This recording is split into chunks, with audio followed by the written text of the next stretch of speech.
I'm so happy to have you here, Taylor Bickett. I'm happy to be here. Like, I have to tell you, like, the more I listen to your music, you're like spearheading the new wave of songwriters. Nashville. Thank you. Like, seriously, like, you're so talented. I mean, the way that you capture emotion and you put it into pen, it reminds me of like young Vince Gill, like when all these young songwriters were coming to Nashville. It's amazing. Thank you. So honored to have you. Taylor, I've heard your old songs and they're amazing when you sing them. But I was thinking, like, when you write songs for others, which you obviously love, you're really good at. But man, if I was a songwriter, I was thinking I would have so much trouble giving away some of these songs that you write. Is that something that you ever deal with? Well, I think so far the songs that have come out that I've worked on for other artists, they've mostly been like that artist has brought in the concept and then I've just like helped them make it happen. And so I haven't felt like didn't like relate personally to my life. So it was easier to like give them or like have somebody else record them because I felt like they weren't my story to tell necessarily. But I mean, some of them, like I just had my friend Andy is an artist in LA and we wrote a song called Dumb Blonde that is so fun and I love. It's not me and my personality, it's so her personality. So being like having like whenever I listen to it, I'm like, oh, such a great song, but it's like it's not something I've released. So I'm glad that it has a home. Like I'm glad that someone else got to so that people can hear it, that it's out in the world. So is that almost easier when people bring you a concept and it's not like your life? Yeah, I think it can be like I love writing for myself, but it can be very emotionally draining. And so it's nice to have an artist say like, I want to write about this. And then I put on, it's sort of like, it's like a puzzle that I need to put together. And it just takes me out of, because songwriting, it can be so cathartic, which is so amazing, but it also it can be very like, it's like a therapy session. And if you're doing multiple sessions, like writing sessions a week, it's like you have 40 different therapists, and so it's like it's nice to be on the other end, sure, and help other people analyze their feelings, and then you can kind of like be poetic about it, but you're just like you're removed from it, which I think it can be nice. Right, it's almost like you're like just far enough that you can actually almost be more attentive, yeah, if you will. By the way, Taylor, I was thinking about your voice because your voice is amazing, but I talk to people. Some people say you're just born with it. I didn't have to work at it, and I just like started seeing like a bird as a kid. But when I started reading about your work with Blair Clark, right? Amazing vocal coach. Oh yeah. I was like, yeah, two that I know well. Completely different, like coincidences. Like what? So fun. The only two Blair Clarks that I know. Same. But no, Blair Clark vocal coach. Yes. I mean, you work with them, very decorated vocal coach. Tell me a little bit about that because I'm always like fascinated by to train it like a muscle. Right. Yeah. No, I started working with Blair when I was like 9 or 10 because I did like a singing competition, little like 4th of July, get up there and sing a song. And they had like, he was like part of they basically had him do like one coaching session with everybody who made it to like the top 10 or whatever. And I had never had like a commercial voice lesson. I had been in choir, but that was all. It was all very classical, and I had done musical theater. So this was the first time that I was like working with like someone who knew anything about like pop music or. Sure. And I think we worked really well together, and he helped me a lot. And then I started like taking like regular lessons from him, pretty much from like age 9 or 10 on, until I graduated high school, and. I mean, I think there's obviously like some semblance of natural talent, but I think a lot of it was me. I mean, I was just so obsessed with singing that I wanted to do it all the time and practice and learn new things. And there are also lots of people that I know who have like really like significantly improved just through lessons. Like I definitely think that it's something that you can get better at. Like it's not just something you're born with and then either you sing or you suck. Like it's not like that, I don't think. And taking it back to those days and something that you mentioned, musical theater, Carmel High School. Take it to Carmel High School. Oh yeah. Phantom of the Opera. It's very intense. Which is amazing. The musical theater program and the show choir, and I loved it. I ate that. No. Are you like the most popular? Yeah. Oh, absolutely not. No, I did like, all the musicals and stuff, and I was kind of known in the musical theater program was like, oh, she's like the pop singer. And we did Godspell the year before. And I was like doing all these like runs and like, so it's like a pop musical. And then and they announced that the musical my senior year was going to be Phantom of the Opera. I was like, oh my gosh, it's like, it was so out of my wheelhouse, but I was like determined. My senior year, I was like, I have to get the lead, like I have to. And so I just like, I started like training so hardcore, like practicing classical, like, because I was like, I'm getting this part, like I have to.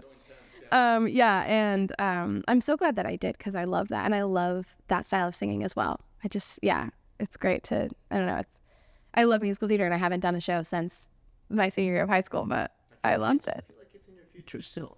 I think so. You know, Yeah, part of your definitely. right? I mean, you were still good at it. Thank you. And when you moved to Nashville, Taylor, you come to Belmont, you know, move out of Indiana, and you immediately start driving, right? Like, it was like how was that first time when you moved to Nashville? I was very scared. You know, like I had a lot. I was definitely ready to leave Indiana and to do something new, but I definitely didn't know what I was getting into. You know, I just came here like so like wide-eyed and like, what's going on at Belmont. But yeah, I think moving here, the thing I'm most grateful for is that I learned so much about songwriting. I think before I really saw myself as like a singer, like I was a vocal performance. I mean, commercial music is what the major's called at Belmont, but it's really like a vocal performance degree. And I was like, I'm a singer, and songwriting was something I kind of did to work through emotions sometimes, but I don't even know if by the time I got to high school or college, I don't even know if there was like a song I had like finished that I was like proud of. It was kind of like, yeah, it was just like, I didn't put that much, it wasn't like a massive part of my life. And I think that was mostly because I lacked confidence in it, because I always loved it and I loved writing. I just didn't marry the two, like singing and writing right away. But then I came here, and I mean, this is like, they gave you like a challenge. That's what yeah, like a 3-day challenge or something. Oh yeah. So I another like little singing competition my freshman year at Belmont. You love competition. I guess not anymore. Oh my God, you could not pay me to do a competition. But it was, I like, you know, prepared a cover and I like sang it at a basketball game, and then made it to like the final round, and they told me, like 3 days before, you have to do an original. And I was like, what the? I don't have original songs. Like, I'm not a songwriter. And even saying that, looking back at me saying that is crazy, because I'm like, what do you mean? This is your life. But I just like totally lacked confidence in it. And I was like on the phone with my mom, and I was like, I don't know what to do. And I was freaking out. And she was like, Taylor, just get off the phone with me and write a song. Just write something. And I did. And it was like the first song I like finished that I was like really proud of. And it was sort of about moving away from home and like not knowing what you're doing, but like figuring it out, which is like kind of sweet that's the sentiment of the song. And then I ended up like winning the competition, and like people told me they really related to it. And it gave me so much more confidence in my writing ability. And pretty much right after that, I just like dove into songwriting. I added a songwriting emphasis to my major, and I started taking classes and like writing with other people. And so I'm glad that little stressful competition led me to I mean, one of the many ones that you wrote, Quarter Life Crisis. I mean, that song went viral in TikTok and on social media. I mean, for my audience that doesn't know, I mean, people are using this song and like kind of like using it to express like their feelings about being in their late 20s, 25-ish. Why do you think, Taylor, that song resonated so deeply? Because people really got into it on a deep level.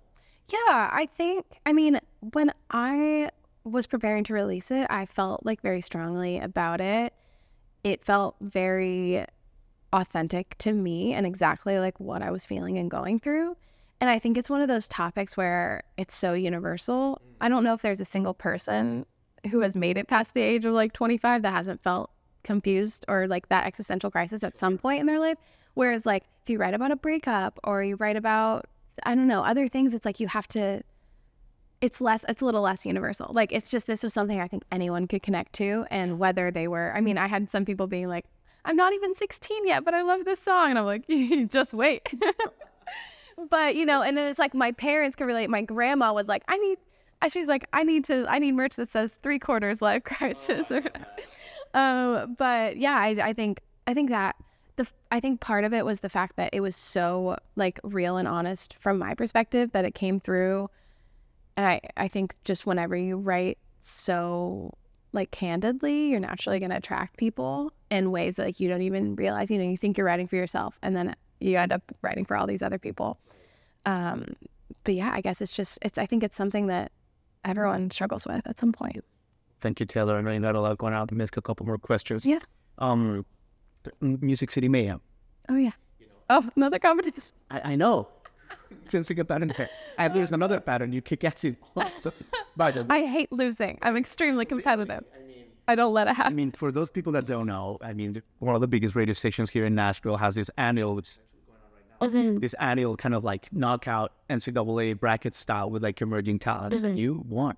And you were the first female to win. Yes, I was. And that's kind of a big deal here in Nashville. Tell me a little bit about that. That was super cool. That kind of came to a spot where, you know, I had started releasing music. I had been posting on the internet, but I didn't really know, like, I didn't feel like my career, I didn't know where I was going next. And I felt like I was at this like standstill, and one of my like best friends was trying to help me out, like book shows and this kind of thing, just because like she loves me and like my music and is amazing. And she sent me the Music City Mayhem, and she's like, you should really do this. Like, it's just like something cool, and if you win, you get to play Live in the Green and all these things. And I was like, okay, why not? And I was so terrified because it's like basically you have to ask people to vote for you, and I was like, I hate asking anyone for anything. But I ended up doing it, and my friends and family totally came through for me. Like, I had people, one of my like family friends was at a dance competition, I think, and they were like running around and getting everyone to vote for me.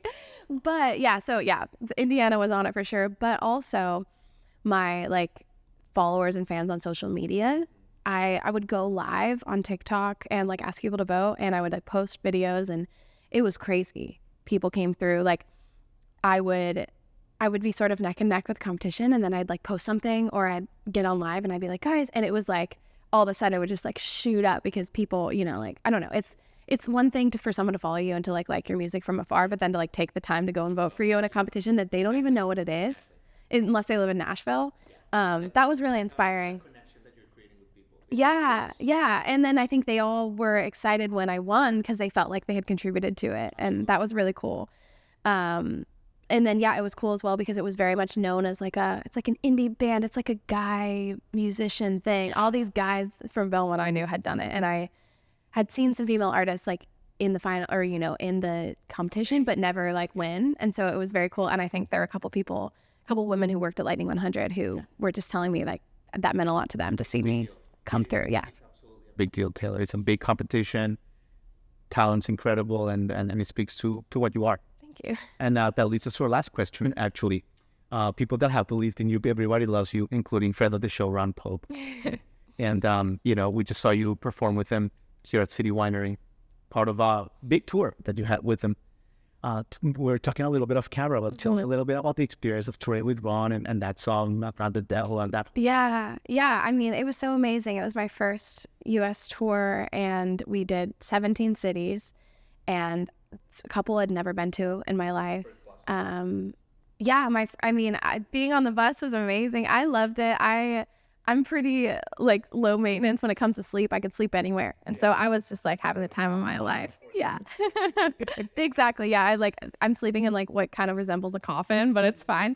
And yeah, it was so great. Like, I just love being on stage, and it was so cool to like meet new fans, like fans of Ron's who had never heard of me before, and then would come up to me after the show and be like, I'd never heard of you, but I'm going to go listen to all your music. And still they'll message me or follow or comment things being like, I haven't stopped listening since the Cincinnati show or since the St. Louis show. And I'm like, oh, that's just so amazing. And touring is so important to musicians, and especially like with COVID and everything, and then like this digital age, I think people don't always recognize its importance, and they're like, well, why would I spend money going on tour when I can just post on TikTok? But it's like you're making real life connections, being able to meet someone in person and talk to them face to face and like take a picture, or like they like, you know, buy your merch, or like it's such a personal connection. And like I like cherish those moments so much.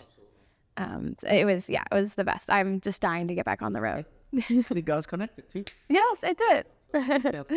If you want to take us away with a song, I mean, with me. Yeah, sure. This is Taylor Bickett, and this is my song, I Like Mondays.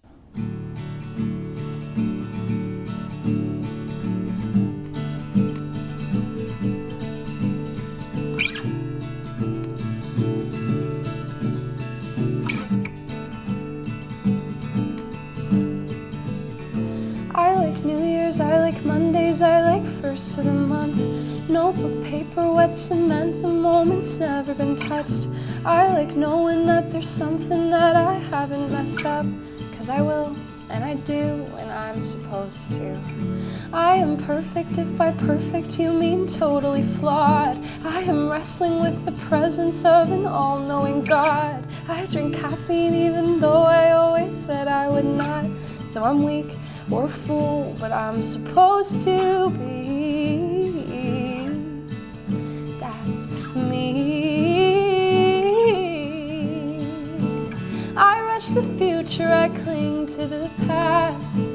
I'm terrified the present will not last. I see the irony, I get the fact it's already gone by the time that the thought has passed. I am working on it, give me some grace. I like empty pages, I like Mondays.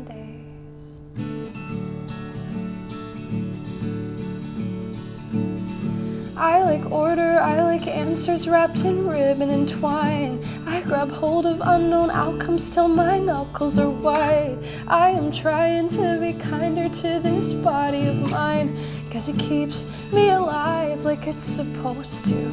I rush the future, I cling to the past. I'm terrified the present will not last. I see the irony, I get the fact it's already gone by the time that the thought has passed. I am working on it, give me some grace. I like empty pages, I like Mondays.